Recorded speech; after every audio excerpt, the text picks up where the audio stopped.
not typically anyway. Elevator speech needs to be something that is short, succinct, and to the point. And typically it's going to be no longer than 30 seconds. Okay, now again, I've given some examples of elevator speeches in the Closing the Sale PDF, so have a read through those and come up with your own elevator speech that works for you. And, it can be as simple as something like, so someone says to you, "Hey John, so what do you do?" You say, "Well, you know what? I help local clients get more. I help local business get more customers from the internet." It can be, that's a 10-second spiel. And the beautiful thing about that, and the powerful thing about such a short thing to say, like I help local business owners get more customers from the internet, is that you really you're inviting them to ask a question back, which is, "Well, so John, how do you do that?" All right, that's what you're looking to do. You're looking to invoke a question in them to you about how you do that. And that's when you make the booking. So once you've given your elevator speech, that's the time to make the booking. So that's not when you go into a sales spiel, that's when you make the booking. So after the elevator speech, I'll say, "Oh, well, tell me a little bit more about how you do that then." And then you can say, "Well, okay, yeah, look, I'd like to do that, but we need a little bit of time I need a little bit more time. I need like 10, 15 minutes of your time to be able to sit down and go over that in more detail.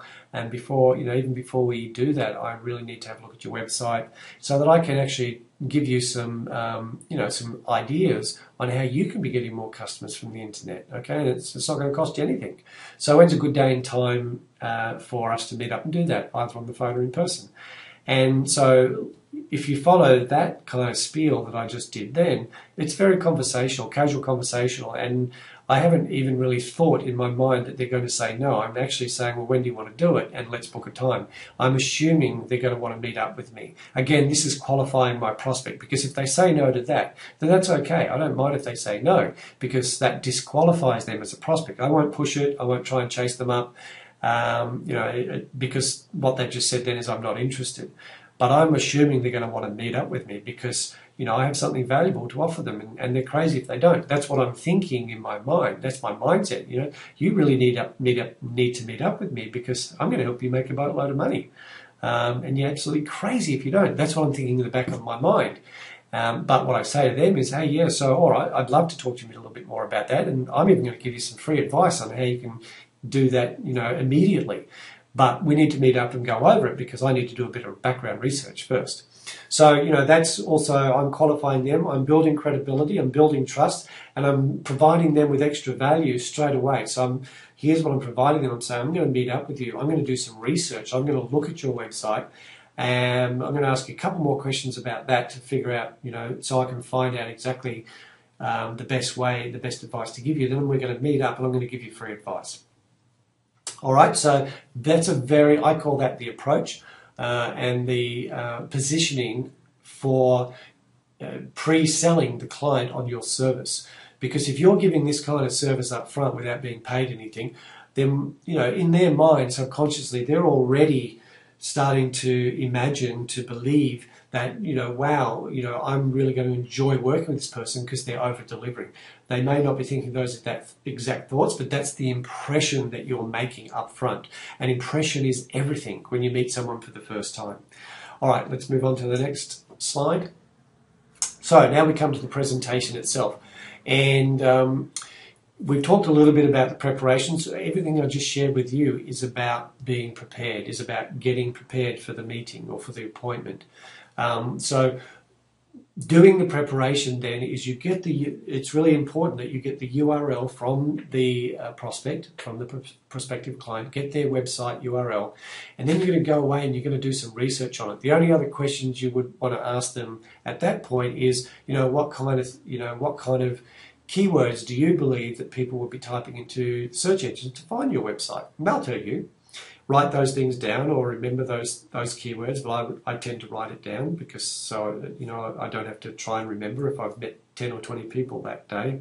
And then I'll use that as the premise to do my preparation. And then I'll go and look at their website. I'll see if I can find them in the first, say, 10 pages of Google for some of the keywords that they give me, or all the keywords.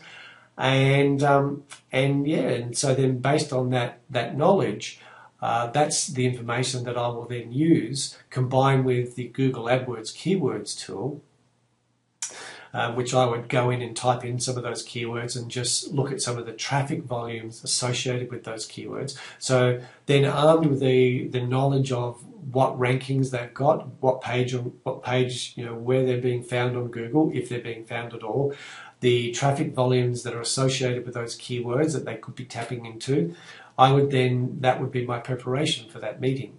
And also looking at their website and understanding exactly what they do, and what kind of business they're in and what kind of clients they're trying to attract to their business, what kind of customers they're trying to attract into their business. Point two is ask open-ended questions. So the presentation, open-ended questions are questions that start with who, what, when, where, or how. The reason why you ask open-ended questions because the presentation really happens after you've got all the information you need from the prospect. And the way you dig for that information, the way you mine that information, is that you ask open-ended questions. And when you've got a very clear picture of what the customer's problems are, the client's problems are, what their major difficulties in their business are, what they want to achieve, what their business goals are, where they want to be in 12 months in their business. Once you've asked those questions, and you've got all the answers to those questions, what are the main problems, concerns, fears, doubts, or worries that the customer has in their business, that's when you can then start to do your presentation. And all you're going to do now is as you're presenting, show them the solution to their problems via your presentation. So every single thing that you then present around providing SEO service, you're going to reinforce it, by us providing this feature, by this feature that we provide for SEO, and this is the benefit you're going to get, and the benefit will be a solution to their problem. All right. So again, I'll be going more into that. You'll be able to read more about the features and benefits and offering solutions in your presentation in the PDF handout for closing the sale. So I won't go into that in more detail right here, but that's all you're doing when you're presenting. You're simply going to be showing them that what you're going to be doing for them is going to have a massive benefit, and that benefit is going to solve their problem or series of problems, whatever the case may be.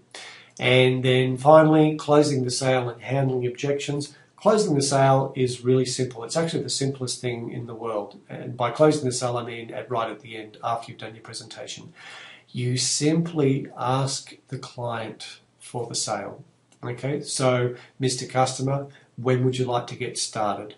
Again, I call that assuming the sale. At this point, if you ask that simple question, so Mr. Customer, when would you like to get started on your SEO program?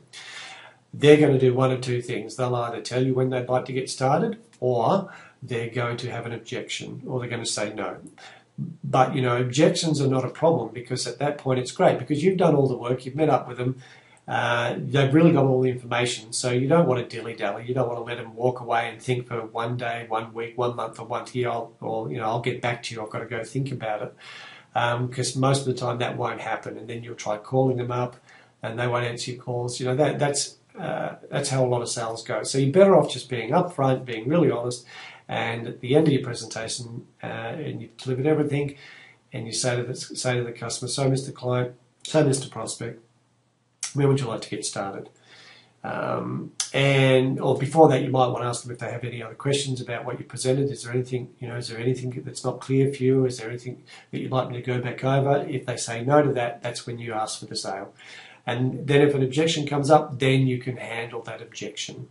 All right, and again, I've attached a part of this PDF that you'll be getting. There's a separate PDF on handling objections, because look, it is important. Some customers are just afraid to get started for whatever reason. They don't, you haven't provided enough value yet. They don't feel that they know you, or they don't trust you yet. So there can be a whole heap of reasons. Or, they're waiting for some more money to come into the business. But it's important if you can, to find out the reason why. Because then if you find out the reason why, you might be able to offer them a way around that, so that it overcomes their doubts, fears, or concerns. Okay, so moving on to the next module. All right, so your action steps for this module, module 4, is 4 things. Number 1, it's really important that you review the closing the sale PDF that you'll find that you would have downloaded, and also the handling the objections PDF as well. All right, so make sure that you read through them and that you really understand them. Don't worry about getting it all right or knowing it verbatim. Just have a general understanding of it and the importance of all those things that we just talked about in the previous slides. More importantly though, here's your opportunity to really get your business cracking. So more importantly, now that you've got all this information from the past 4 slides, or past 4 videos that we've done, is you need to be speaking to around about 20 people a day about their business, whether that's in person, on the phone, or sending out emails. It's really connecting with at least 20 people a day about their business. This is if you really want to get your business up and running fast. All right, a minimum of 20 people a day. And that can be people that you've got from the list that you've written down. It can be 20 people that you pick from random from a phone book or from the search from Google. It doesn't matter where you get those 20 people from. Typically, you want to talk to people that know you, or that you've been referred to, or that you've done business with, ideally. But if not, there are all the other avenues we mentioned. So speak to 20 people a day about their business. And this can be one group meeting as an example, where there's 20 people there. That's where you get to network and mingle with 20 business owners, and you can do that in 1 hour. So it really doesn't have to take a lot of time, but it certainly does take consistent action. And aim to book a minimum of 1 appointment a day via phone or in person. All right. So set that as a goal for yourself. You may or may not achieve that. Don't beat yourself up if you don't. But it's important to set goals. Write it down, that every single day that's your goal, to book an appointment. And with that in mind, if you don't, remember we said earlier, if you don't, people don't plan to fail, but they do fail to plan. So always have a plan in place, and this is part of that plan that I'm helping you to prepare for, so that you've got something to focus on, something that you've got a target to achieve on a daily basis. And most importantly, close at least 1 new client a week. You can go for 1 a day if you want, but I'm making it easy for people that haven't done this before. I'm making it a little bit easier so that it's not too intimidating or overwhelming for you. So if you aim to close at least 1 client a week, and remember we said that 1 client is worth $6,000 over a year. So in 10 weeks, you'll have potentially in 10 weeks, if you just did one new client, got 1 new client a week, in 10 weeks time, 10 times 500, that's a $5,000 a month income now for you. All right, so you literally in 10 weeks you could have yourself a sustainable business, and then keep getting a new client every week. It actually gets easier to get clients as you get more clients, not harder, because A, because you've got more money, and B, because you can start then working with even more strategies. You can start bringing people on board to help with telephone calls, or even start to build a sales team if you want to. So there's or get people to send out emails for you via outsourcing. So there's a lot of different opportunities. As you get more clients and you make more money, there's more opportunities and it gets easier. Plus, as you get more clients, your referral systems start kicking in, and you'll find that you're getting a lot of referrals sent to you, which is really exciting. And you get to actually get to a certain level where you've got JV partners, affiliates, and white label clients working with you, where pretty much your business runs on autopilot.